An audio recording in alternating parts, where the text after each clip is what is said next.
Hello, everybody. Welcome to the Mio on MMA podcast. Talking about a UFC pay-per-view this week instead of Apex garbage. That is a significant upgrade. I don't think I can emphasize enough how that much of an upgrade that is. UFC 314 here from Miami, Florida. Alexander Volkanovski versus Diego Lopes for the vacant UFC featherweight title after Ilia Topuria vacated to move up to 155 and for some reason is not getting a title shot, but rather is getting a fight against Charles Oliveira for a number one contendership, which realistically, and I say this as a big fan of Oliveira, does not make any sense. But there is that. There's also some cool stuff happening in PFL right now and one right now. So the MMA world outside of the UFC is pretty fun. It's just the issue with the non-UFC promotions is there's a lot of bullshit associated with it.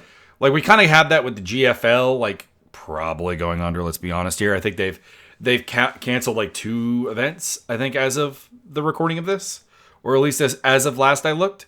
So like that's not really going anywhere, but PFL is putting on some good fights right now. One is doing some interesting fun stuff, but their business models are kind of flawed in a way that makes me relatively ungame for them. But hey, if there is a card that goes up against an Apex card, maybe I will just swap over and do the quote unquote B show instead of that prediction.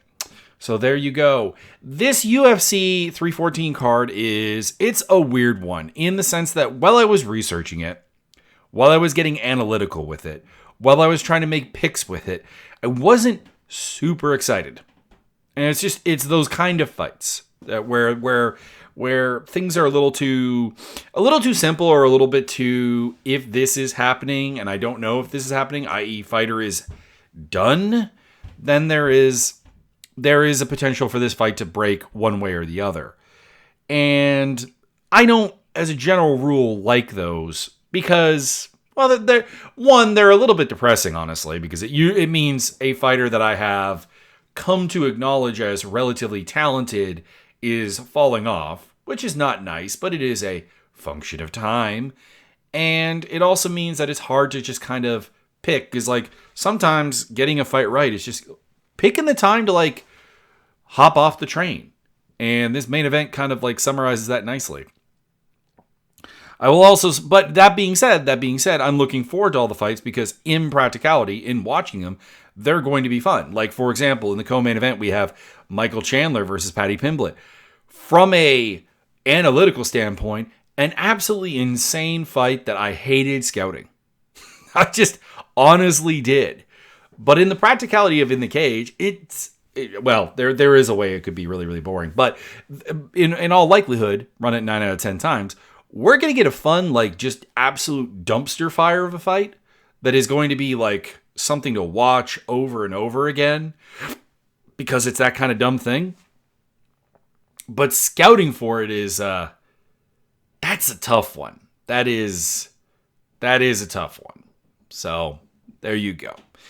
And as per usual, if you're going to be betting on these fights, keep in mind, I do bet on these fights. I am giving you information to possibly do the betting, but this is MMA. It is a fundamentally chaotic, unpredictable mess of a sport, and you should not be betting on this with the idea that this is going to replace your income. This is going to be a life-changing thing. This is going to be a path to financial freedom. It is just that little bit of extra spice while you're watching the card. That's all it should be. That's all I'm recommending it to be. Okay, let's get into this. Main event, Alexander Volkanovski versus Diego Lima. Volkanovski the favorite at minus 125 to minus 130, which I'm going to be betting on. Minus 102 to plus 110 with Diego Lopes. Let me get the dick sucking of Diego Lopes out of the way here for a moment because I'm going to be very, very negative about him in a moment. Diego Lopes is super fun to watch. He is A+ S tier action fighter material. He is aggressive in a way that is fun and reckless and messy. He is a guy who, if you punch with him, he will punch back because fundamentally he's kind of weird. Like he wants to be like this chaotic counterpuncher, I think, at best. He wants to be aggressive enough within the first, 2 minutes of the fight and then like that it sets the tune that you are going to maintain the pace, the momentum, and the violence, and that will allow him to counter without actually having to do anything to create the counter punching. And then on the ground, he is a aggressive guard, grappler, scrambler, madman. Like, he is so much fun to watch fight. His fight with Movsar Evloev had even like the most ardent Movsar fan like going like, you know what? If this happens every time Movsar fights, I am down. I am so game for this. All right, the negative. He is not very good. He is fast. He is big. He is powerful. He hits hard. He is fearless. But he is not very good. Like I said, there's a lot of things that he requires you to do to make his counterpunching work well. He requires you to prolong the exchanges and make violence happen and make a constant set of car crashes essentially happen badly. Like, to do it badly and let him open up on you. And that works well against a lot of fighters. It's why he's had the run that he's had in the UFC, because outside of that loss to Movsar Evloev and then also the Contender Series loss to Joe Anderson Brito, like, he comes into the UFC, not a lot of hype on the guy really. He was actually came into the UFC like what 2-2 in his last 4, having lost to Joe Anderson Brito and Nate Richardson and having beaten Kenneth Glenn and Angel Rodriguez or Angel Rodriguez. I'm honestly not sure. And those two guys have a combined record of 20-18. So there you go.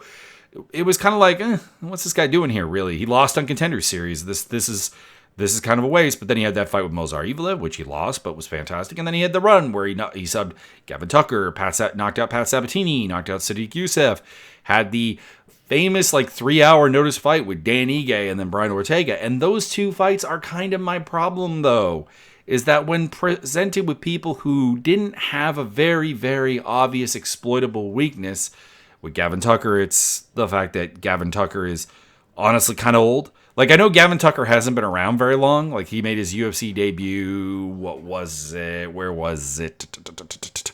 Yeah, he debuted in the UFC at 10-0 in 2000, at 9-0 in 2017. And so he's only been around for like 8 years. But like, you got to realize is that when he did that he is also 38. And then like Sadiq Youssef has his own problems when he can't bully people. Pat Sabatini is super wooden. Like, Pat Sabatini had what happened to him happen. What happened against Diego Lopes happened to him against Damon Jackson is what it is. And then he fights Ige and Ortega and he goes to decision and he has like legitimate problems in both of those fights when Ortega was able to figure out how to fight again and when Ige was able to get warm, essentially coming off the couch. Like, that was the problem. He is not actually very good. There's not a lot of depth to his game. There's fearlessness, there's physicality, there's violence, there's all of these great action fighter things, but like, there's a definitive like lack of defensive wrestling. There is a lack of any defensive like acumen really kind of at all in Lopez's game. And it's what makes him fun, but it also makes him really, really inept as a title contender. And people are like labeling him as the worst ever title defense, or the worst ever title challenger at 145. I don't agree with that. We had a 2022 version of Chan Sung Jung fight for the title. Like, to me, that's probably the worst. And like it or not, he beat Brian Ortega, and like, it was only a couple years after Ortega's like own title challenge. I understand that the Ortega that challenged for the title and the Ortega that exists now is very, very different, but like, it still has to be, said that is indeed like the case. So I don't agree. And if we're going back into WC history, there's a lot of like lackluster stuff. But yeah, this is not even the worst title fight that Volkanovski has had. Now, why would I ponder Lopez to win, and why is this a close fight on the betting odds, is Volkanovski's age. Volkanovski is 36 years old in his own right. He is a guy who is, like it or not, 1-3 in his last 4. with 2 losses to Islam Makhachev and 1 loss to Ilia Topuria.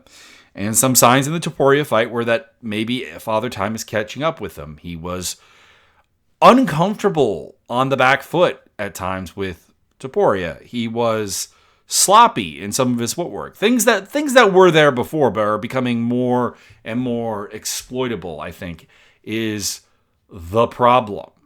So you have that on the table, and obviously that becomes a bit of a problem. That becomes a bit of a concern, a something to deal with, something to handle.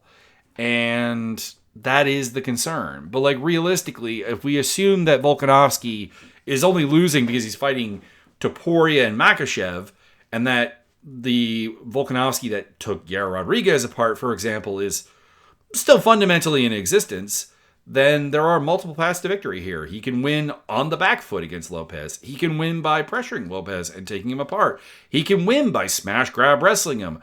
Probably. Like, yes, he is going to be on trouble in the ground at points because Lopes is a super sellout for submissions kind of guy.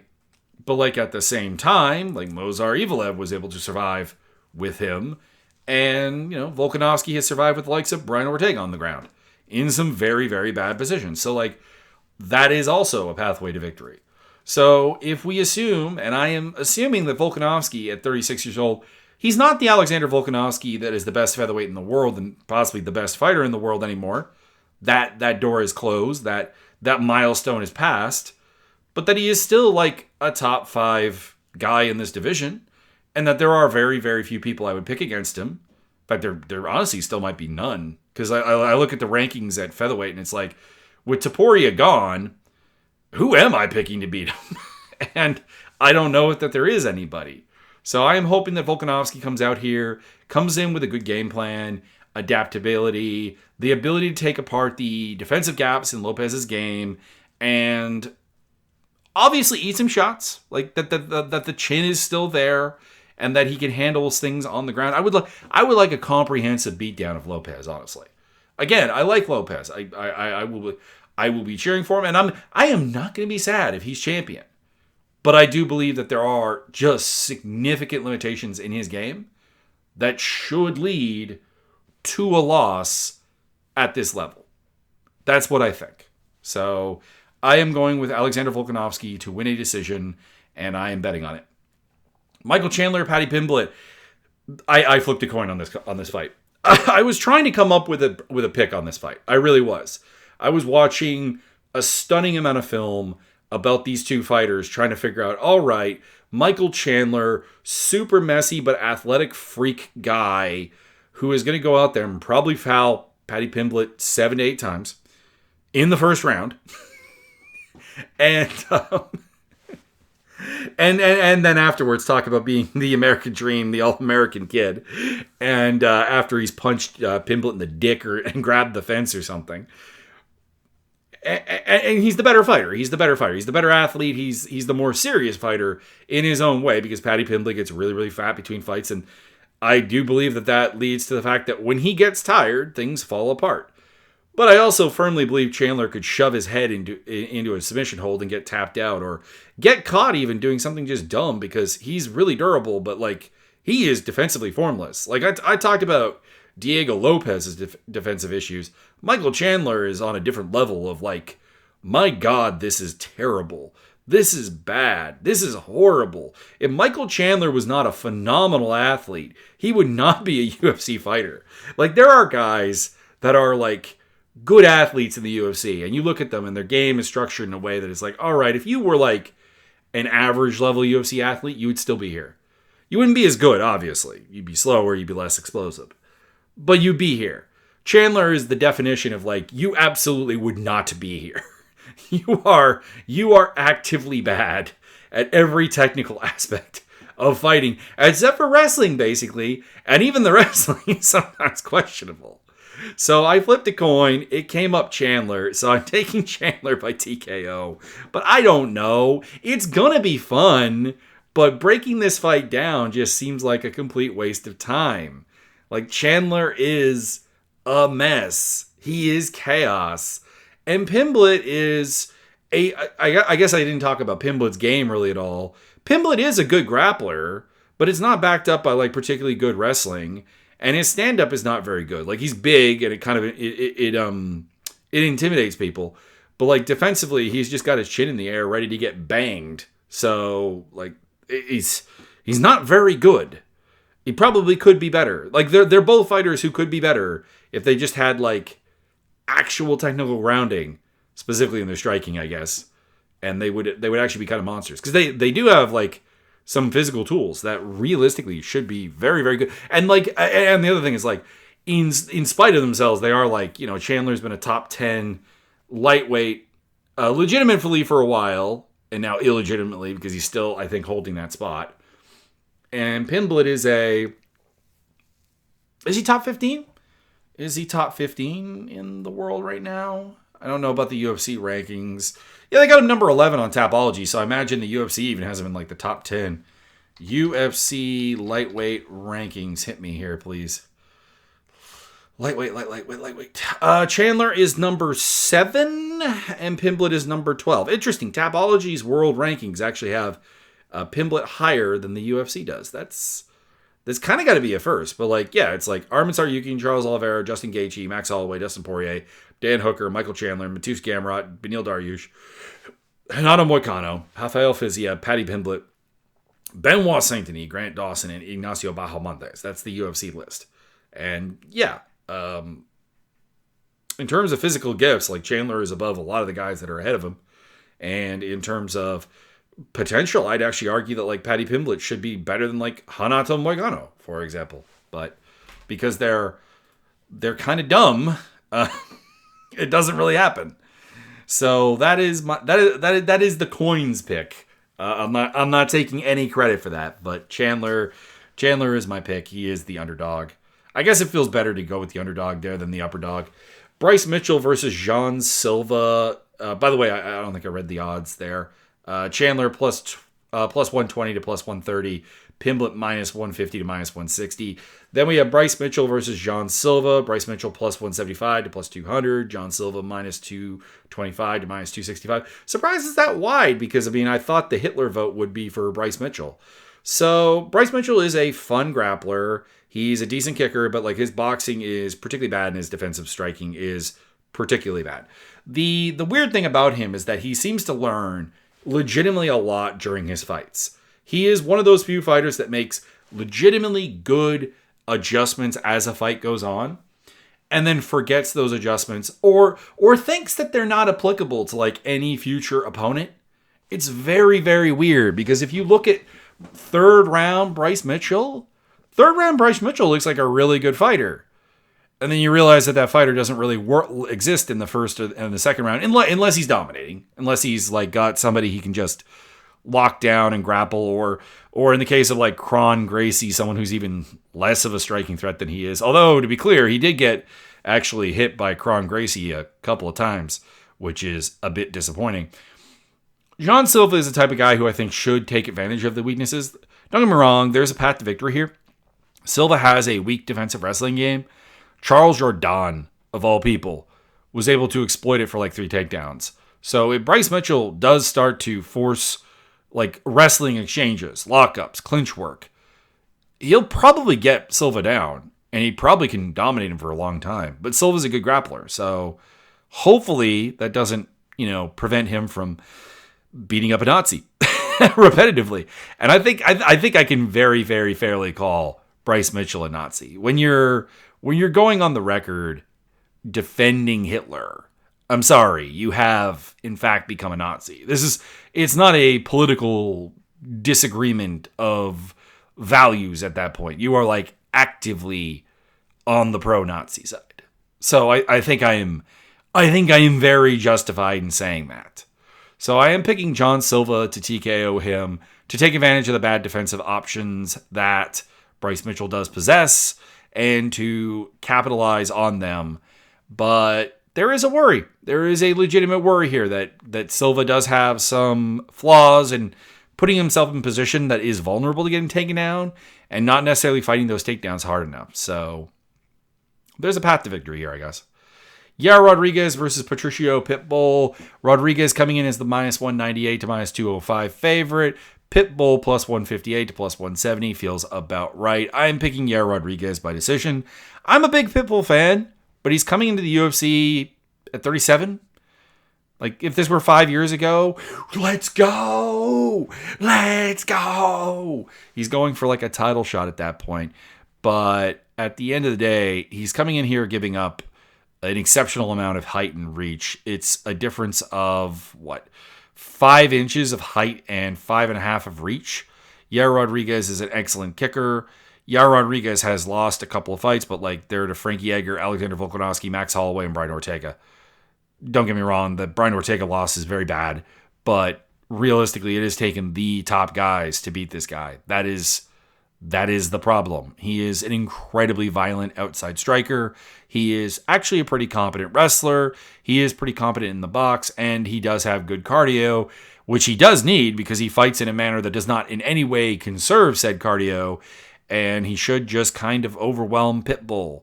Pitbull is a good counterpuncher. Pitbull is one of my short kings, power puncher, crown contenders, and I do hope to see him fight Dan Ige at some point. We'll talk about Dan Ige later. And we've already talked about Dan Ige actually in relation to Diego Lopes, so Dan Ige making many appearances on this thing. But it's a fight that I actually feel like I'd actually 100% feel really confident in Pitbull in a rematch because that's what Pitbull does. He wins rematches. But on a first offering, no, I got to go with Rodriguez. There's just too much physicality out there. There's too much to go. It's like kind of like a lot like the Josh Emmett fight, actually, in a lot of ways. Not the Pitbull and Emmett are like that similar, but Pitbull's best bet would be to kind of bait Rodriguez into allowing him to counter him. And that's where the reach game comes into play. And that was the same best option that Emmett had. So, yeah. I am going to go with Rodriguez. But I'm hoping that the UFC fans and the people who didn't watch Bellator, you guys get a really, really good dose of Pitbull. You're not getting prime Pitbull, but I am hoping you get something really, really good. Nikita Krylov versus Dominic Reyes. Krylov coming in as the minus 175 to minus 200 favorite. Reyes plus 145 to plus 155. And I am picking the underdog Reyes here. I think I am honestly picking him mostly because he's the underdog. More so than like actual confidence, because I don't really know what to make of either of these guys. We haven't seen Krylov in 2 years. He was on a really good streak before then, where he was showing off this chain wrestling game, aggressive striking with an iron chin, defensively deficient, but with an iron chin, pressure game. And Reyes, of course, is coming off of 2 wins against Anthony Smith and Dustin Jacoby, which I don't necessarily know prove a lot, because Jacoby has always been like this kind of limited ceiling guy. He just doesn't have the physicality for it. And Smith also has limited physicality and is just like completely done. Like that was a sad fight. If you ever want to trigger your clinical depression, go watch Anthony Smith versus Dominic Reyes, I guess. I don't know why you would want to do that. I never want to watch that fight again. I didn't even watch it again to handle this fight. If they rematched, somehow, Anthony Smith hasn't retired in 2 years, and we're back at the point where like Smith versus Reyes 2 is happening, I'm just not going to watch that fight. That's how bad that fight is. So that's the matchup we're given here. Krylov's style is one that has never actually really worked against Reyes, but at the same time, it also hasn't really been tested. It hasn't really happened because like the number of like good aggressive chain wrestlers at 205 are very limited. Very, very, very, very limited. But like it's not how John Jones beat him, arguably. It's not how Jan Blachowicz beat him. It's certainly not how Yuri Prohaska or Ryan Spahn beat him. So there's not really anything there for Krylov to go with. But at the same time, you could argue that Krylov hasn't really lost to the type of thing that Reyes wants to do, because Reyes probably in his best bet here would be to stay long, keep it as an outside kickboxing match, limit the amount of actual like wrestling openings and opportunities that Krylov has. They're relatively at reach parity. Krylov is an inch shorter, but a half inch longer. So like there's nothing like the prior fight with Rodriguez and Pitbull. It's, it's going to be a competitive range fight. It's just I kind of trust Reyes a little bit more there, and Reyes will have to be eliminating the opportunities to get in there, and hopefully Glover Teixeira's got him prepared really, really, really well because, I guess you could say Ankalaev did sort of what I'm talking about maybe, but otherwise it's actually a lot of submission losses include, no, you know what, Glover, I really should have thought of, I should have thought of watching Glover. I didn't go back far enough because to a certain degree, Glover is not the same fighter. He's coaching Reyes now is my understanding, but that is not, it's not the same dynamic of the fight, but he did beat Krylov. So I wonder what that would do. Krylov got takedowns though. Now I'm reevaluating this against my pick, but I'm going to go with it. I'm going to count on Reyes to have found his confidence that even though the wins over Smith and Jacoby mean very little about form, that they have been a mental boost to Reyes and something akin to the Reyes that ran to a title shot is actually back in play. So that is my pick. I won't be surprised if I'm wrong. Dan Ige versus Sean Woodson. Talk about height disadvantages here. Woodson is 7 inches taller and 7 inches longer than Dan Ige. And that's essentially what it boils down to. I believe Dan Ige is a better fighter. I think Woodson is number one, probably shortening his lifespan with this weight cut. But number two has a lot of flaws that if someone could actually make happen, a prolonged boxing exchanges, he would actually lose. But I don't think Ige has the greatest pressuring entries. His record against guys who are longer than him is actually quite poor. Don't get me wrong, there's a controversial win over Edson Barbosa, but that's it. It's how did you lose to Julio Arce? Arce played the range game. How did you lose to Bryce Mitchell? Well, some of it was wrestling, but some of it was also just kicking you at range and you being able to do very, very, very little about it. So Woodson is a deft range boxer. He fights well from the outside. He's actually quite hard to wrestle. Surprisingly hard, actually. He turns it into good counter wrestling takedowns a lot. So this is going to be Ige, I think, getting stuck on the outside. I think he's the better grappler. I think he's the better wrestler. I think he's the harder hitter. But sometimes there's just a frame and the ability to get to the point where your frame works. And I don't think he's going to get there.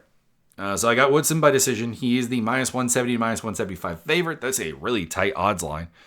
And plus 134 to plus 145 on Ige. Verna Shandaoba versus Janan Yan. The classic striker versus grappler fight. I think both can compete in the other one's world, obviously. Verna Shandaoba is a bad striker, but when she's coming forward, it's relatively effective. Janan Yan can scramble and can wrestle a bit, so there is also that. But, I just don't see Yan stopping the takedowns, is what it comes down to. She was able to stop a lot of takedowns from, say, Mackenzie Dern, who is a fighter who did beat Verna Shandaoba. So, MMA math that out and you've got yourself something. But I think Verna is just a much more capable actual wrestler and is more versatile, honestly. Because the problem with Dern is that Dern kind of just runs at you and smashes into you. And you fall over because she's big and she's fierce and she's powerful. And when she did get Shandaoba down, Yan down, she was able to lock her down pretty effectively. She just couldn't finish her. So I am going to go with Verna Shandaoba to enforce her game on Janan Yan because it is what it is. I don't like this matchup, though, because Shandaoba is 36 years old. Just give her a title shot. I'm not saying she's going to beat Weili Zhang. I will be picking Weili Zhang. I would bet on Weili Zhang at minus 500 in that fight. That's how confident I am in it. But, it's strawweight. Who else are you giving this title shot to? What else you got? Honestly, Tatiana Suarez was, was the big hope. And it didn't work. I don't know if you noticed. It really didn't work. So, yeah, we have that element. Shandaoba's gone on a really good run, and I'd like to see it rewarded. But it is what it is, I guess. There's just nothing. There's nothing. It's a very cleaned out division. I guess if you're gonna do like the Valentino Wele super fight, I guess that works instead. Chase Hooper versus Jim Miller. Jim Miller is the largest underdog on the card, and I do not like that. He's plus 500 to plus 600. Hooper is minus 770 to minus 950. Don't get me wrong. I'm picking Hooper here. There's a 16-year age gap between these two. Like, let's be honest. Hooper's in his prime. Miller is not. Miller's on the downcline. Miller's win over current UFC roster members, you have to go back to, I think, 2022 for his win over Nicholas Mota. And if we're not counting Mota, then it's like 2010 Charles Oliveira. So, it's not great. It's kind of like the Chase Hooper versus Clay Guida fight. A fight that, in their prime, you'd probably take the old man. But they are not in their prime. And that is all. That is all we got on the matter. So I am picking Chase Hooper. I'm going to say by decision. I'm just saying the betting odds getting to minus 770 to minus 950 is too wide. Chase Hooper should not be the biggest favorite on this card. I think Nora Cornole should be. Frankly, when it comes down to it, that's kind of who I think should actually be the biggest favorite on this card. Actually, hang on. Who, without going to Nora at the beginning of the card, who should it be? I don't know. Either way, even if Hooper is the biggest favorite on the card, he shouldn't be minus 770. Darren Elkins versus Julian Erosa. Darren Elkins plus 250 to plus 280, minus 325 to minus 375 on Erosa. That's maybe a little bit wide, but you got to pick Erosa here. Elkins' trademark is, I am going to fight a dude who is going to beat me up, and the fact that I'm still coming, that I'm still asking for more, that I'm going, I didn't hear no bell, coming forward and forcing a fight on them breaks them. You don't do that to Erosa. You break Erosa by being overwhelming in the first round. That's historically what it's been. He doesn't usually lose outside the first round, honestly. It's a lot of first round losses. If you look at Julian Erosa's loss record here, one moment here, I gotta go through it. It's kind of amazing. He's lost 11 times in his professional career, obviously, and they are an early decision losses to Drew Brokenshire and Lee Morrison. So that's not it. But then knocked out by Lobov on the Ultimate Fighter, doesn't count on his record. Knocked out very early second round by Teruto Ishihara. Lost to Paddy Pimblett.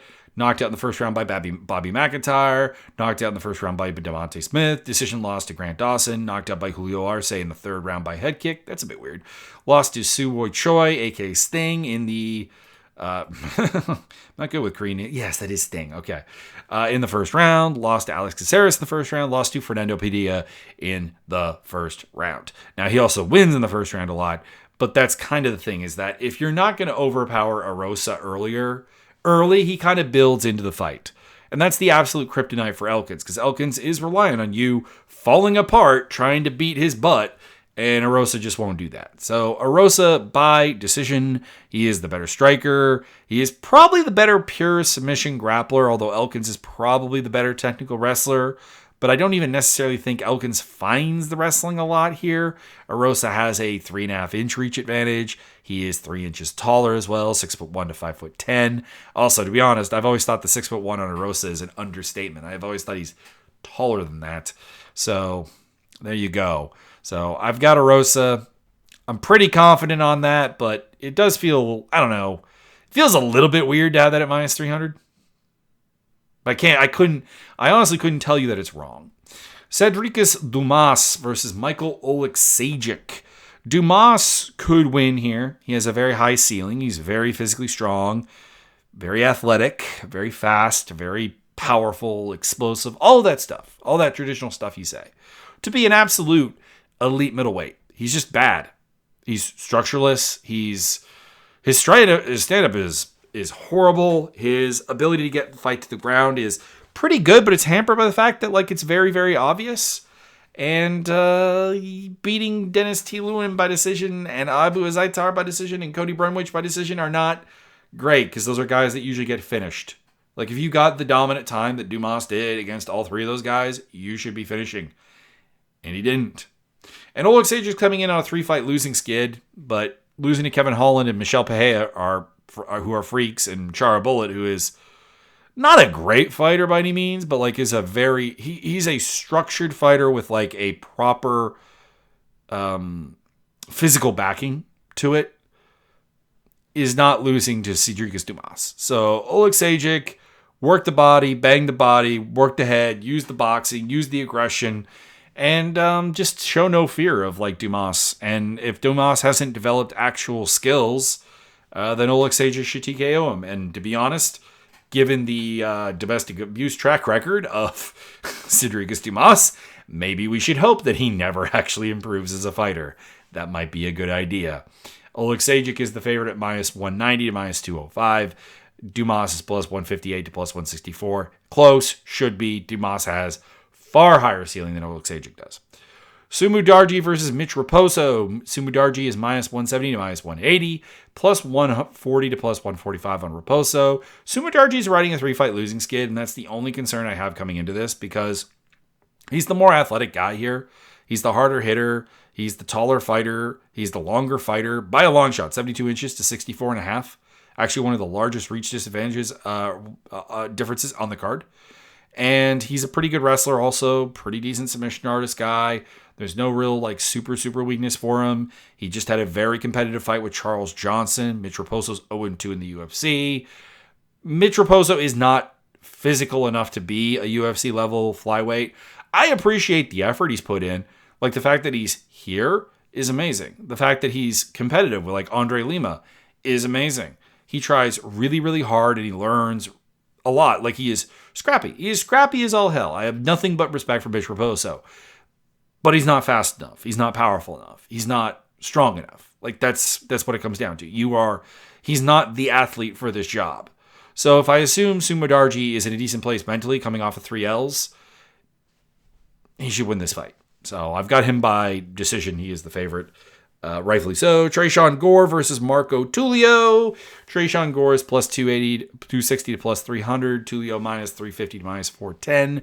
This is a lot like the Dumas Oleksiejczuk fight in the sense that realistically, I do actually kind of think Gore has the higher ceiling. Like he's really athletically gifted and everything, but he is really raw. He doesn't have the fight count. He's had injuries. It's slowed him down. His development is not there. Got into MMA relatively late.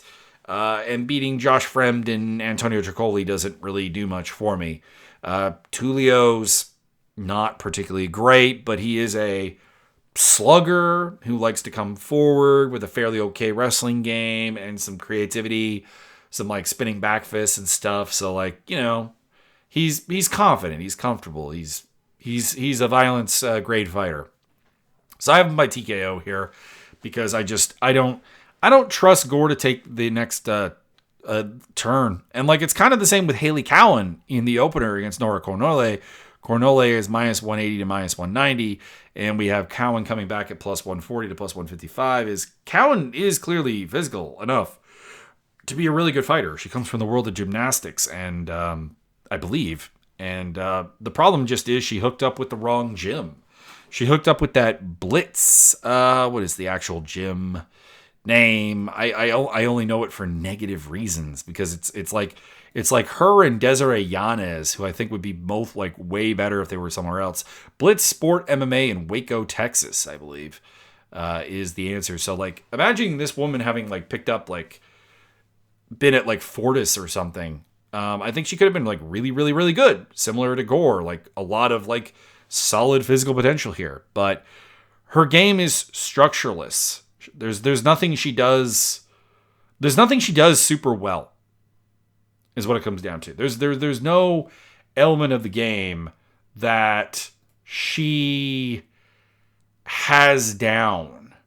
Is her key problem. There is. Yeah, I don't have anything else to really say. It's like there's potential there, but like there's no game. Nora Cornole has some problems. She embraces the clinch a lot and can be taken down from there.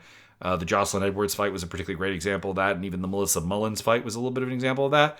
But like she's winning those fights, and if your name isn't Jacqueline Cavalcanti, she's kind of beating you. She's actually got a really solid striking pedigree. kickboxing pedigree, Muay Thai pedigree.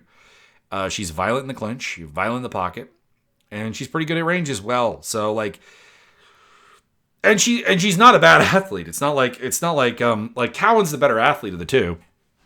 Like if you were to take the genetic gifts of one of these fighters and try to make a world champion, you'd be better off with Cowan, but she's not horrible. She's not slow or anything like that. She's reasonably quick and quite durable. So, yeah, Nora Cornolle probably is my most confident pick on the card because Haley Cowan is, unless Haley Cowan like takes a big step forward, and and that's again going back to the frustration of analytical thinking here. How do I see that coming? Nothing's really changed for her. You got to take Cornolle. So there's the predictions for the card. I will be back after these fights because I assume we're gonna have a new champion unless we get some kind of like weird draw stuff. And yeah, like there's gonna be some stuff to talk about off this card, regardless of how it plays out. Check down below for my social medias, my Discord server, Twitter, Facebook, other places you can listen to this podcast if you wanted to watch it again, or you have a particular podcast format that you would like to investigate. I am on YouTube, Acast, Anchor, and Spotify. Have a good time. I will see you next time.